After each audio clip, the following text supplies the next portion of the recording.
তাই বানাও, হাসি দাও। এখন মনটা একটু ভালো করো। গরম গরম আলু পরোটা, সাথে কি জানো? কি?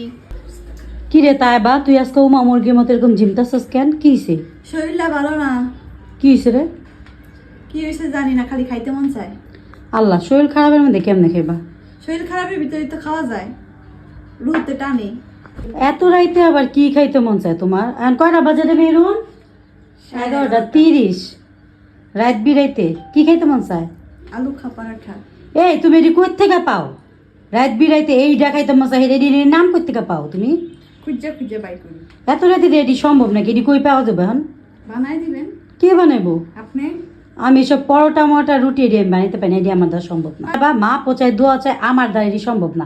এসব রুটি মুটি আপনি বানাইতে পারে, আপনি যা কৌকা, আমি এটি পারি না। পারবেন পারবেন। কেউ বানাই দিলে আমি ব্যাট যেতে পারবো না। এত রাইতে এটি খাইতে হবো, আমি তো বুঝতেছি না।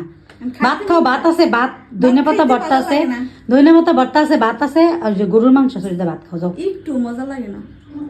আল্লাহ রে আল্লাহ, মাফ করো আমারে। অনেক দিন পর আজকে আলু পরোটা বানাবো। তো আলু পরোটার জন্য প্রথমে আমাকে আলুগুলাকে খুব ভালো মতো সেদ্ধ করে নিতে হবে। দেন আলুর উপরে যে খোসাগুলো আছে ওগুলোকে ভালো মতো ছুলে তারপরে আলুগুলাকে ম্যাশ করে নিতে হবে। আর আজকে আলুগুলাকে হাত দিয়ে এখানে ম্যাশ করা হচ্ছে। হাত দিয়ে করলেই ম্যাশটা খুব ভালো হয়।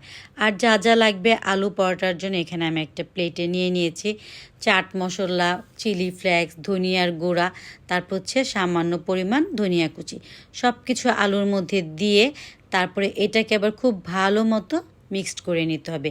এদিকে অন্য একটা বলে আমি ময়দা নিয়ে নিয়েছি, আর ময়দাটাকে সামান্য পরিমাণ মানে কুমকুমা গরম পানি আর দিয়ে একটু অর্ধেক মেখে এটার মধ্যে আবার ওই ম্যাশ করা আলুগুলা দিয়ে দিতে হবে। তারপরে পরিমাণ মতো তেল দিয়ে আর কুমকুমা অল্প অল্প গরম পানি দিয়ে এটাকে খুব ভালো মতো মথতে হবে। তো মথা হয়ে গেলে এটাকে আমার রেস্টে রেখে দিতে হবে প্রায় ঘন্টাখানিকের জন্য। তো ঘন্টাখানিক পরে হচ্ছে যে ম্যাশ করা ময়দার আলুটাকে এরকম গোল্লা গোল্লা করে নিতে হবে। গোল্লা গোল্লা করে নিলে মানে রুটি বা পরোটাটা বেলতে অনেক সুবিধা হয়। আর আমি আগেই বলেছি বেলাবেলির কাজ আমি একেবারেই পারি না, আমি কখনোই রুটি বা পরোটা বানাতে পারি না। তো এই কাজটা আমাকে হেল্প করছিল আমার ছেলের বউ আর আপনি। তারা এরকম একটার পর একটা সুন্দর মতো গোল করে আমাকে পরোটা বেলে দিচ্ছিল। এদিকে আমি প্যান গরম করে ভাজা শুরু করলাম। আলুর পরোটাটা কিন্তু খুব ভালো মতো দুই পাশ উল্টে পাল্টে ভাজতে হবে। দেন এখানে অয়েলটা অ্যাড করে দিতে হবে। আর অয়েলটা দেওয়ার পরে কিন্তু খুব ভালো করে মচমচা করে পরোটাগুলো ভেজে নিতে হবে।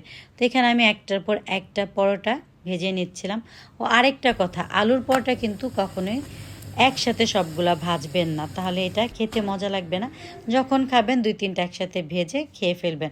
সবগুলো একসাথে ভাজলে এটা মচমচা ভাবটা চলে যাবে। এদিকে আবার দেখলাম বাসায় গরুর মাংস আর বুটের ডালও রান্না করা হয়েছে। তাই বানাও, হাসি দাও। এখন মনটা একটু ভালো করো। গরম গরম আলু পরোটা, সাথে কি জানো? কি? বুটের ডাল দিয়ে গরুর মাংস আর ধনিয়া পাতার চাটনি খাও। জমে যাবে। খেয়ে দেখো কেমন হয়েছে।